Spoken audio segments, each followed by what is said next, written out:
Welcome into the Penn State Pulse. I'm your host, Dylan Dawson, and joining me now is On Three's JD PicKell. I feel like the conversation throughout the offseason was Penn State's following that same blueprint that Ohio State laid out with bring some guys back, get a couple of key portal pieces. I don't think anybody that I know that I've talked to has a confident pick either way.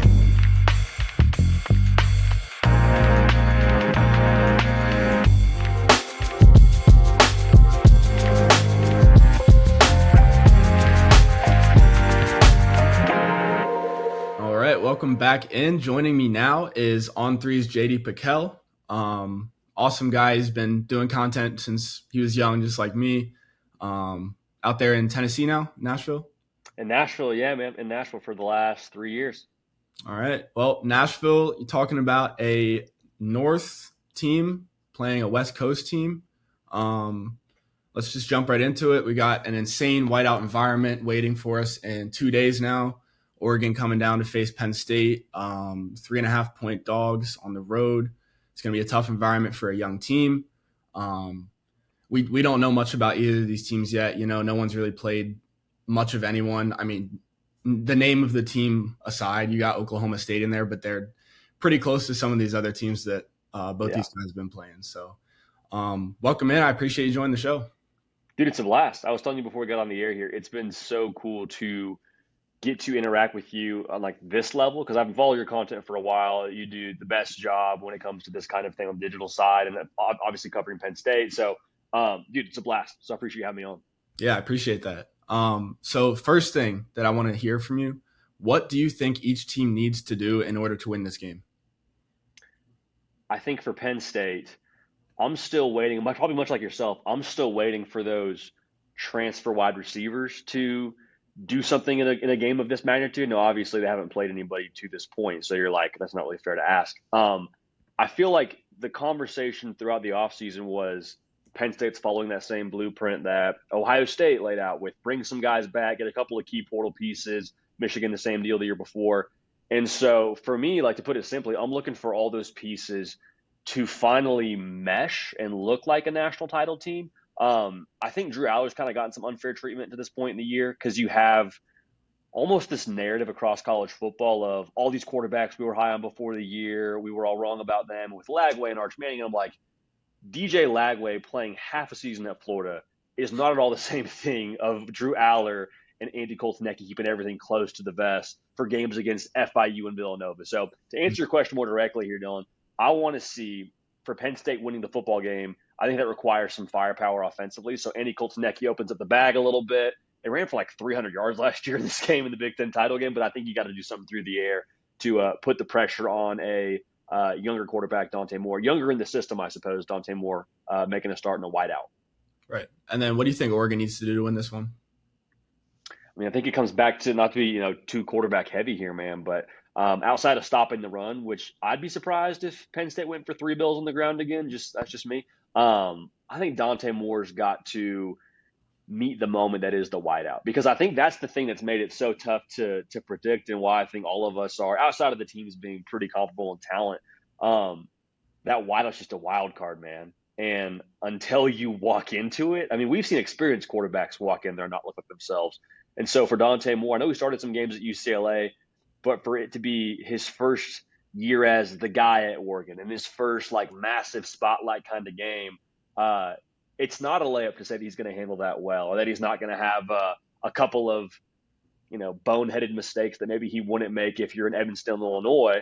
Maybe you make different mistakes in a state college, Pennsylvania, with that condition. So for him, it's got to be, I'm not losing the game for us in the first half, get us to a spot where we can have the game kind of mellow out in the third quarter, fourth quarter, make some plays down the stretch to win it. But I don't think anybody that I know that I've talked to has a confident pick either way. Like, people will give you a pick. I did it on our show. I gave a pick and I was like, could see it going either way. Don't feel great about it, but it'll be a blast to watch.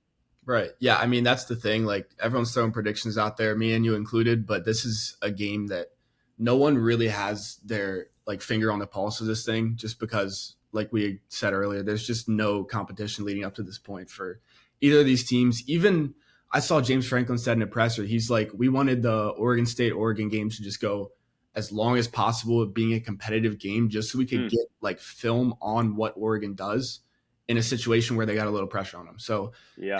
these coaches, like, I'm sure these staffs are just clawing for anything they can get as far as like legitimate information on what these teams will do in this game. I think even from a schematic perspective, this is a hard game to predict like how it's going to play out. There's a few things that are probably a given. Penn State's going to have to get more creative. Oregon's going to have to establish the run probably early to keep the crowd somewhat out of the game, try and slow it down, control it. I can see this being a rematch of the Penn State Oregon Big Ten championship game where it's a scoring battle. I can see them hunkering down and first to 24, 27 points win. So I think it's truly a wild card. And then you throw the whiteout environment into that. It's just a very hard game to predict.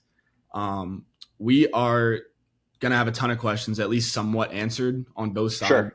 After the curtains close on this thing Saturday night.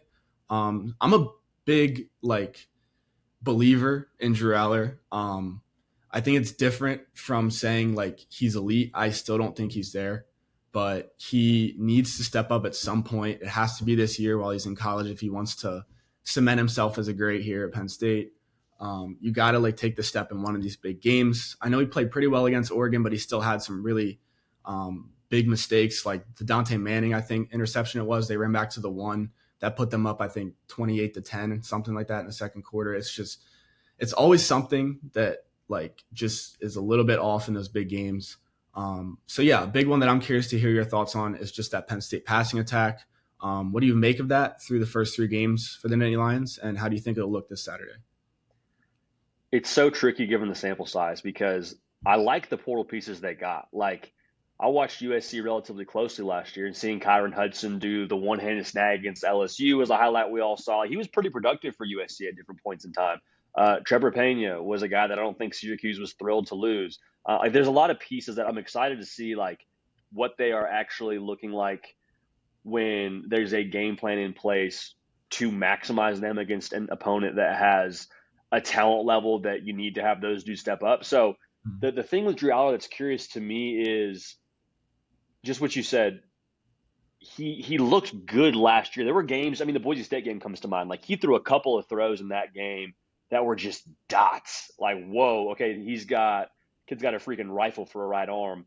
But we don't see him in the box score. They don't make the highlights because it was a drop or it was a tough catch that the receiver should have come down with, but it was a good spot. So I'm curious to see, can he be the guy that elevates everybody? Because I like the talent. I think it's now good enough to where it can be elevated. I don't think you're having the conversation after the game of, well, if Penn State had receivers. I think it's at a point now where just what you said, year 3 starting now, brother, this game, this spot, whiteout, home environment, all those things. It's even if things aren't perfect, you have to be the guy to make them good enough to where we still win the football game. Because I think the same thing will be true for Oregon. I don't think Dante Moore is going to play a perfect game.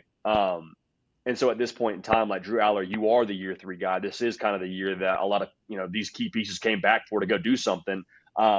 It kind of, I hate the phrase now or never because I think it gets overused in college football. But now, it might as well be now. It's kind of the feeling I have for Drew Allar in this spot. One other thing I want to get your take on here, brother, is everything that I have heard around Jim Knowles as a DC is, hey, that first year is a little bit tough on a defense to get it all the way installed. You know this as well as anybody. There's a difference between knowing what to do and then playing football instinctually.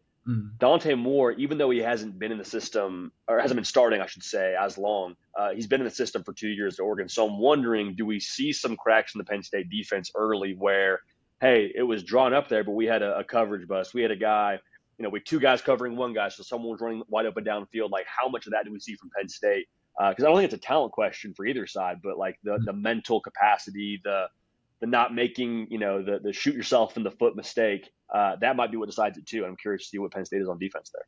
Right. That's just another wrench that you're throwing into you don't know because Jim Knowles year 1 at Ohio State. Yep. They struggled a little bit. They had a little bit of those, got caught sleeping in the backfield. The corners just blowing coverage, stuff like that.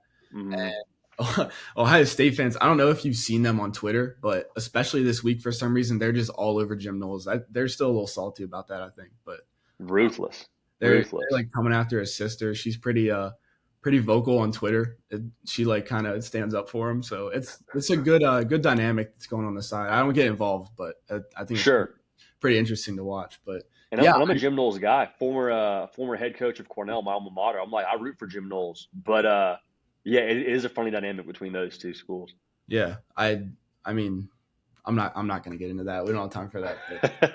But, yeah, I do we get that Knowles? I think he struggled the first year or two at Okie State as well back then when he was their DC. So I mean, we'll have to see. We'll figure it out. We should have a pretty good idea after this game. But I want to say that they're going to have some slip ups. I mean, it's the first talent they've seen all year. I know this is a veteran team, but there's not a ton returning in that secondary in particular. You got Zachy Wheatley back at safety, but I mean AJ Harris at corner. Outside of that, you lost a couple guys to the draft. There's some new guys rotating in. Redshirt freshman Antoine Belgrave Shorter. I don't know how much you know about him, but he beat out a couple of other guys, including King Mack, the Bama transfer, for the second starting safety spot. So that's been an interesting storyline to watch. I think he could determine a lot about this game, whether he's able to, as a young guy, stick on his scheme, his coverage, have that ability to read what a guy like Decorian Moore is going to do in a split second and which way he's going. Like that's going to be tough. I'm sure Oregon will get some mismatch opportunities at some point. So I can see a couple big pass plays for them for sure. It's Oregon. It's going to happen. That's kind of their thing. But I think it comes down to the run game and how well Penn State can slow that down. Because like I said earlier, if you slow that down and kind of eliminate that from their offense early, that you make them one-dimensional. Again, going against your offense, they're going to get their points, but I don't know if that's enough to beat Penn State on the road, with a not two-dimensional offense, but an offense that can and will be able to do both, a little bit of both at home. Yeah.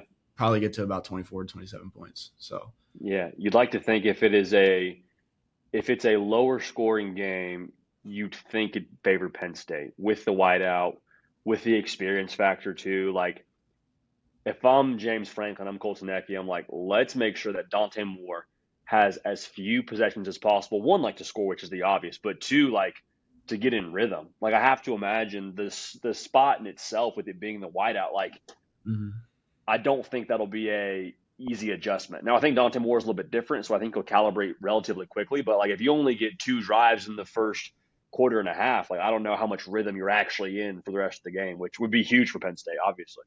Right. And then I don't know how much of my viewers watch your stuff as well. I'm sure some of them. So you can watch them on the hard count. It's Tuesdays and Thursdays, right?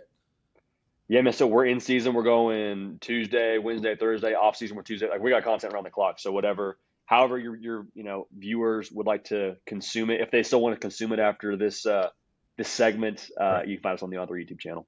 Yeah, so you already put your prediction out on there, but for those that haven't seen it, you mind just giving the score prediction and then kind of a couple just key reasons why you went that way? Yeah, it might be the last time I'm welcome back on this show, unfortunately. But so I got the Ducks winning 27-24. For me, I think that the thing with Oregon is the Dan Lanning effect, which is a little bit cliche, a little bit unquantifiable. I think they're actually going to respond to the wideout environment relatively well. I think Dante Moore will probably have a calibration moment early in the drive or early in the game, rather. Maybe it's the first drive, they go 3 and out, wideout's going crazy. He to me just seems like he's a touch different with how he's wired. Like I think that he's going to be a cool customer and second year in the system will pay some dividends. I'm also really curious to see when and if there's that like Jim Knowles year one defense is a little bit off their P's and Q's if that situation shows up. To me, I think the trenches will be a stalemate between these two. I think both are great up front. I don't think either side will own the game there. If that's the case and Penn State goes for 200 to 300 yards on the ground again, then just forget everything I said previously. Penn State's going to wipe them. But I think if it's a stalemate up front, to me, then it goes to weapons. I like Penn State's weapons. I think that the tight end for Oregon, Kenyon Sadiq, is an action figure. I think Decorian Moore is a stud. So for that reason, I'm going to lean Oregon. But I mean, just like we were saying earlier, I think comes down to the last drive, whether it's special teams for Oregon, whether it's the defense making a stand for Oregon. I think it is just like last drive, rage within margins.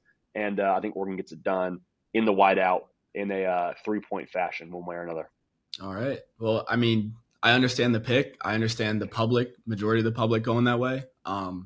There's all these things stacking up in Penn State's favor, but they still need to win that big game. I know they've won some big games, but when a game's on a different level like this one on Saturday. So I completely understand that pick. You're welcome back anytime. Heck But yeah, there we go. we'll get into my prediction a little bit later. But I really appreciate you joining us today, JD. It's great hearing from you. You guys can check him out, JD PicKell, on all his socials, and you can also watch him on his podcast, The Hard Count. Shout out Cornell. There we go, man. I appreciate you having me on, man. Best of luck. You do a tremendous show. And enjoy the game this weekend, man. I'm excited. I'll be living vicariously through you from my living room, knowing you're in the building. Yeah, I'll try and send you a video. But I appreciate it, man. Appreciate you. Take care. All right, now let's dive into my prediction for the game. This is, as I said before, going to be a spot where we find out a ton about both of these teams. I think we will see the Penn State pass game struggle a bit. I do think they'll make some plays, but they are going to struggle against a very talented Oregon secondary. I think Katron and Nick get 30, 35 carries combined. I think Penn State's going to try and establish the run, slow this game down, control the ball, control the clock, control as much as they can. They might try and pop a couple deep ones, but I think this is mostly a chunk it away type of game where they're just trying to get those 10-play, 80-yard, 8-minute drives. If they could pop a couple of those, I'd feel pretty good about where Penn State stands. Defense, I'm not concerned with. Oregon is going to score their points, but what can Penn State's defense do to go from containing them to taking over this game? It's a young, inexperienced team. Oregon coming in, their quarterback Dante Moore, also young and inexperienced. I think he's a junior actually, but this is his first time really playing in a road environment as a starting quarterback. He had Northwestern earlier this year, but it's Northwestern. So yeah, his first real true road test as a starter. He is a very talented quarterback. It is going to be very tough to stop him, but I think this whiteout will kind of just take over. I think Penn State is going to play as sloppy as they can in the best way possible, if that makes sense. They're going to try and drag Oregon through the mud and make this a really messy game. The team with the least amount of mistakes comes out on top. That's how I see it. I think Penn State does just enough in the red zone, and we see the real Penn State offense in the red zone. James Franklin said in a press conference that Andy Kotelnicki was kind of experimenting in the red zone. He kind of hinted at that. So I think they tested some stuff out, didn't love it. Obviously, they struggled quite a bit in the red zone, but I think Penn State will be able to finish drives at a higher clip on Saturday. And that is the difference in this game. I think Oregon stalls a bit in the red zone.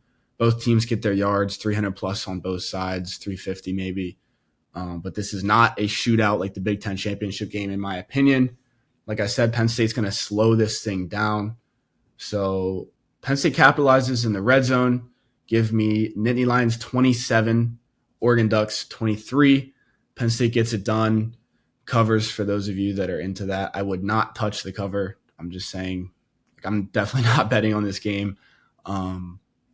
There's just so many factors we don't know about. So very curious to figure out what we learn about this Penn State team on Saturday.